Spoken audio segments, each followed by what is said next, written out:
I know I'm a little bit late with this, guys. I've been traveling, sort of like Sarada throughout this episode. She went from the Hidden Leaf Village to the Hidden Waterfall Village to save a stuffed animal for a little girl. I thought it was really cool, but I could already tell a lot of people aren't going to enjoy this episode because there wasn't much action, and they sort of used Chocho as a route to comedy and entertainment, and I know a lot of you guys don't really care too much for Chocho, and it's kind of sad because I feel like Chocho has a lot of potential, but people just don't give her a chance because they don't like her personality-wise. And aside from some cool vibes, there wasn't a strict purpose with this episode aside from giving Sakura some time off from cooking in the kitchen and also kind of reintroducing Sarada, because we've primarily been focusing on Boruto and a lot of the other Academy characters, not specifically Sarada, and we know she is one of the main characters, so at some point they are going to have to develop her. I understand that not everybody's going to enjoy it, but I'll tell you why I personally enjoyed this episode.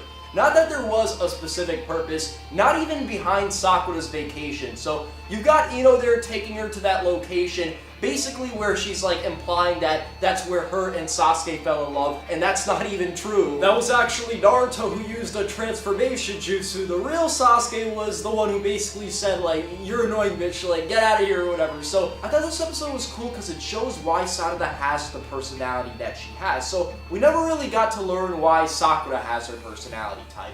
I'm assuming it's because her parents were super eccentric and weird, and she ended out that way, and she ended out being like whatever, right? Whereas with Sarada, you could see she overcompensates for the lack of authority in her house. So she'll argue with her mom, she's the one cooking, she's the one doing things that, she shouldn't be doing at her age, or at the very least she should be focusing more on other things, right? So she has to overcompensate and almost be the other half of the household. Yeah, you could blame Sasuke, who's fiddling around in trees in faraway places, asking clones of Naruto to come meet him halfway for a research report. You could blame that dude because he's a shitty freaking parent. And don't downplay the fact that Sakura has changed as well, and she is more of a loving, caring person than she was in the past when she only cared about dick. Specifically from Sasuke. She is very loving, very passive specifically, so Sarada's almost like the man of the household, and you see that because you see these two interact with each other, right? Up until this point in the Boruto series, we haven't really seen these two in a same confinement, talking to each other, interacting, and some of the interactions were a little bit weird, right? Like Sakura recommending that Sarada put tomatoes in the miso soup.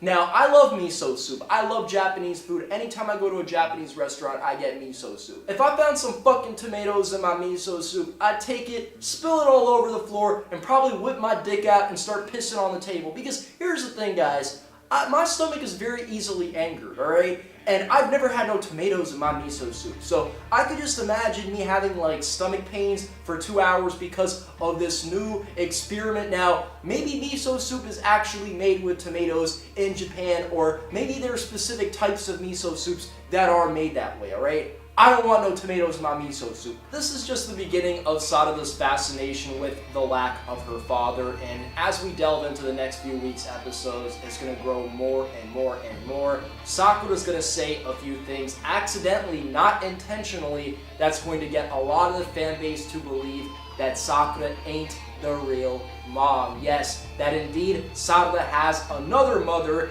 and she's just there filling in for some reason. Maybe because ain't nobody else filling in for her, in the same way that Naruto had his little place in the village and people had to kind of check up on him like the third Hokage to make sure he was alright because ain't nobody else looking out for him. I'm just taking a swim, alright? You got a problem with that? And I think the craziest part about everything is the fact that Chocho traded in her like very special limited edition chips that there's no more of these chips left, keep in mind, right? She traded that in for that information surrounding the package from that old lady in this, like, Back Valley shop or whatever, like, and then for Chocho to be like, well, at the very least, I can fantasize about the taste of the chips. It feels like she's on drugs sometimes. So that about sums it up, guys. Now, next week's episode's a rehash of the day Naruto became Hokage OVA, so we're going to get to see Naruto basically taken out by his daughter, literally. Like, his daughter would be looking like a Jinchuriki or some shit. So, even though this is material we've already seen, I'm still pretty excited to see that. Maybe they'll change some things up and they'll go into more depth because, you know, that OVA was pretty short. It was, what, like 10 minutes or something? So this is going to be twice that length. We'll probably get some extra material that maybe will cover some of the ground as to